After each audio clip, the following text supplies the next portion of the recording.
Section 1. You will hear a woman reporting a theft to an officer in a police station. Good morning. What can I do for you? I want to report a theft. I had some things stolen out of my bag yesterday. I'm sorry to hear that.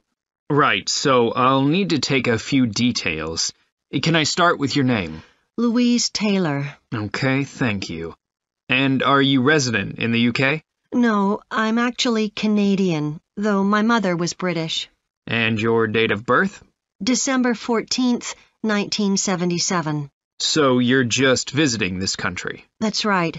I come over most summers on business. I'm an interior designer, and I come over to buy old furniture, antiques, you know? There are some really lovely things around here, but you need to get out to the small towns. I've had a really good trip this year, until this happened. Okay. So you've been here quite a while? Yes, I'm here for 2 months. I go back next week. So, may I ask where you're staying now? Well, at present, I've got a place at Park Apartments. That's on King Street. I was staying at the Riverside Apartments on the same street, but the apartment there was only available for 6 weeks, so I had to find another one. Okay. And the apartment number? 15. Right. Now, I need to take some details of the theft. So, you said you had some things stolen out of your bag? That's right. And were you actually carrying the bag when the theft took place? Yes. I really can't understand it. I had my backpack on, and I went into a supermarket to buy a few things, and when I opened it up, my wallet wasn't there. And what did your wallet have in it? Well, fortunately, I don't keep my credit cards in that wallet. I keep them with my passport in an inside compartment in my backpack, but there was quite a bit of cash there, about £250 sterling, I should think. I withdrew £300 from my account yesterday, but I did a bit of shopping, so I must have already spent about £50 of that. Okay. At first I thought, oh, I must have left the wallet back in the apartment. But then I realized my phone had gone as well. It was only a week old, and that's when I realized I'd been robbed.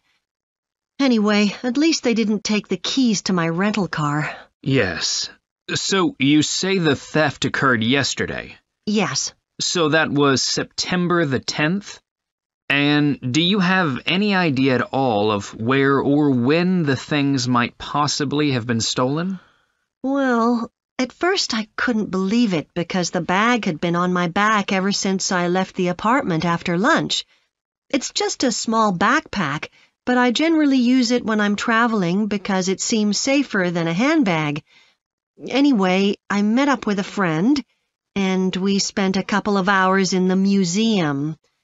But I do remember that as we were leaving there, at about 4 o'clock, a group of young boys ran up to us, and they were really crowding round us, and they were asking us what time it was. Then, all of a sudden, they ran off. Can you remember anything about them?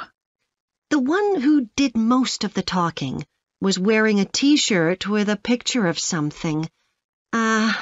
Let's see. A tiger. Right. Any idea of how old he might have been? Around 12 years old? And can you remember anything else about his appearance? Not much. He was quite thin. Color of hair? I do remember that. He was blonde. All the others were dark-haired. And any details of the others? Not really. They came and went so quickly. Right. So, what I'm going to do now is give you a crime reference number so you can contact your insurance company. So, this is 10 digits. 87954 82361. Thank you. So, should I contact... Section 2. You will hear a manager giving a welcome talk to a group of apprentices who are starting their training at the company. Good morning, everyone. My name's Janet Parker, and I'm the Human Resources Manager. We're very happy to welcome you to your new apprenticeship. I hope that the next 6 months will be a positive and enjoyable experience for you. I'd like to start with some general advice about being an apprentice. Most of you have very little or no experience of working for a big organisation, and the first week or so may be quite challenging. There will be a lot of new information to take in, but don't worry too much about trying to remember everything. The important thing is to check with someone if you're not sure what to do. You'll find your supervisor is very approachable and won't mind explaining things or helping you out. You're here to learn, so make the most of that opportunity. You'll be spending time in different departments during your first week, so make an effort to talk to as many people as possible about their work. You'll make some new friends and find out lots of useful information. As well as having a supervisor, you'll each be assigned a mentor.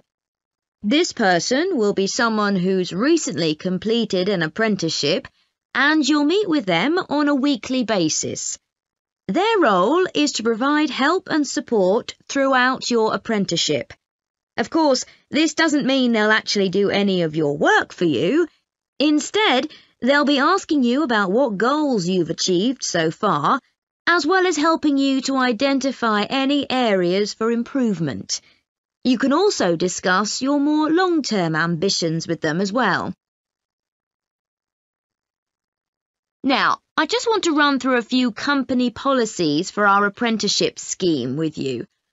Most importantly, the internet. As part of your job, you'll be doing some research online, so obviously you'll have unlimited access for that. But please don't use it for personal use. You'll have your own phones for that. Some of you have already asked me about flexible working.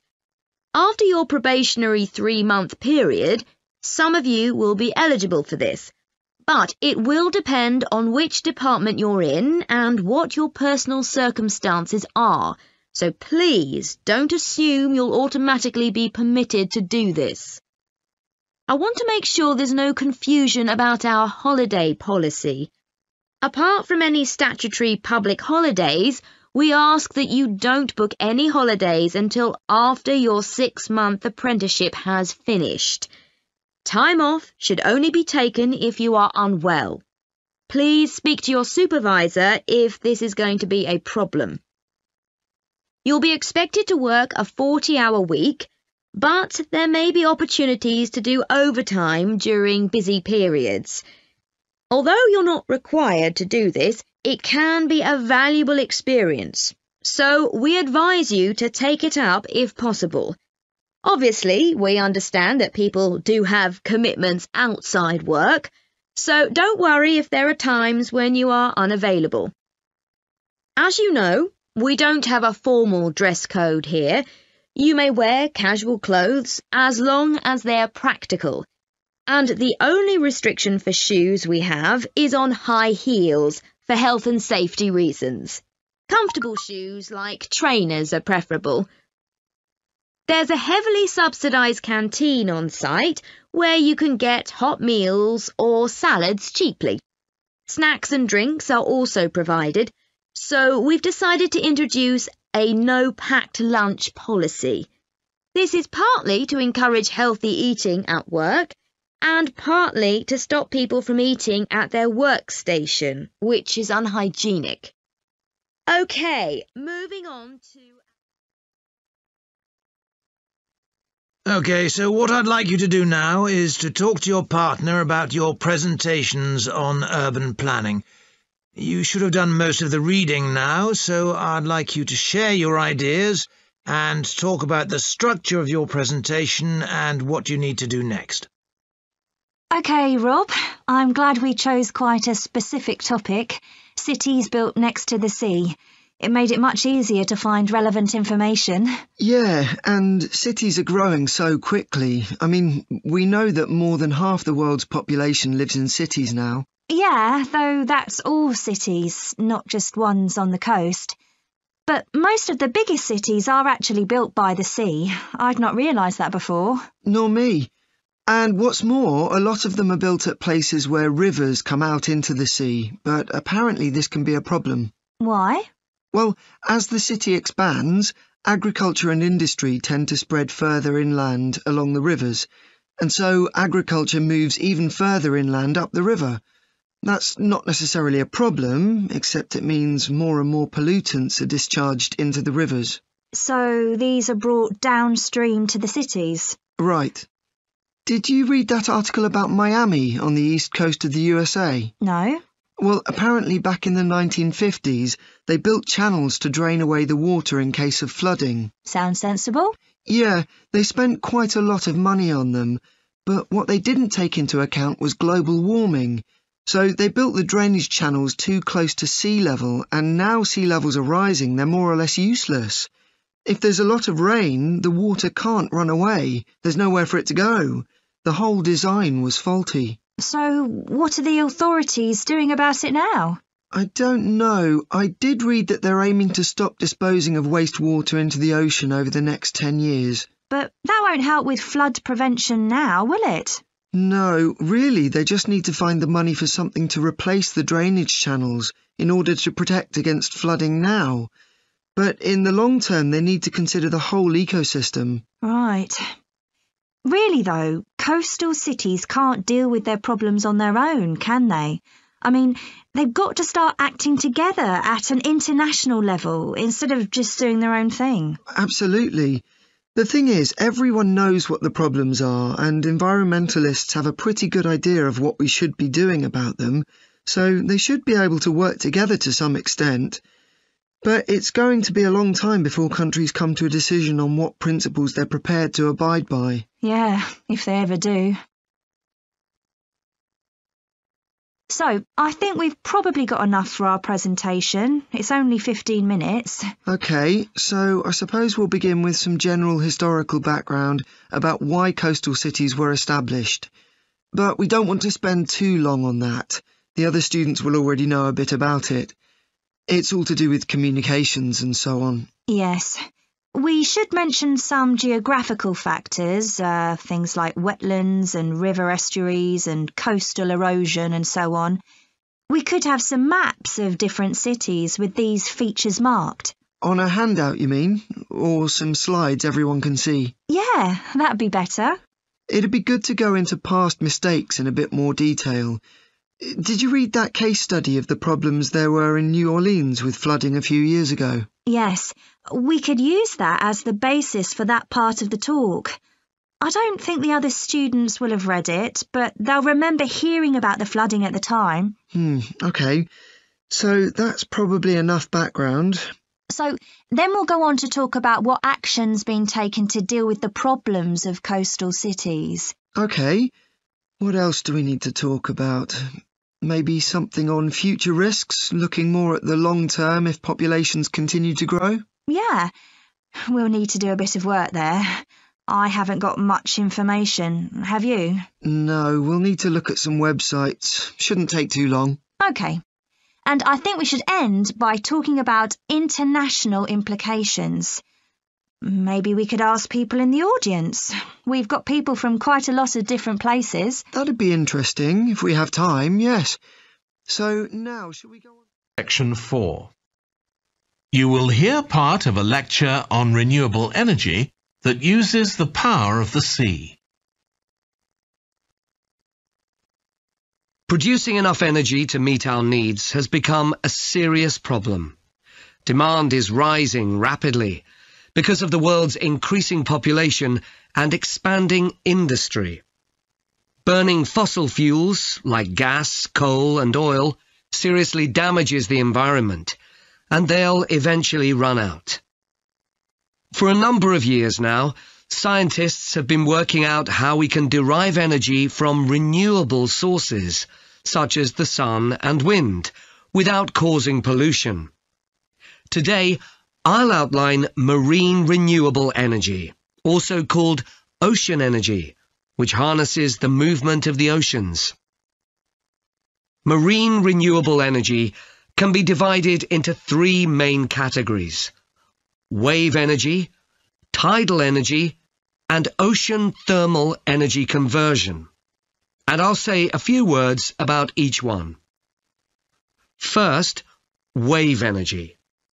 Numerous devices have been invented to harvest wave energy, with names such as Wave Dragon, the Penguin, and Mighty Whale. And research is going on to try and come up with a really efficient method. This form of energy has plenty of potential, as the source is constant, and there's no danger of waves coming to a standstill. Electricity can be generated using onshore systems, using a reservoir, or offshore systems. But the problem with ocean waves is that they're erratic, with the wind making them travel in every direction. This adds to the difficulty of creating efficient technology. Ideally, all the waves would travel smoothly and regularly along the same straight line. Another drawback is that sand and other sediment on the ocean floor might be stopped from flowing normally, which can lead to environmental problems.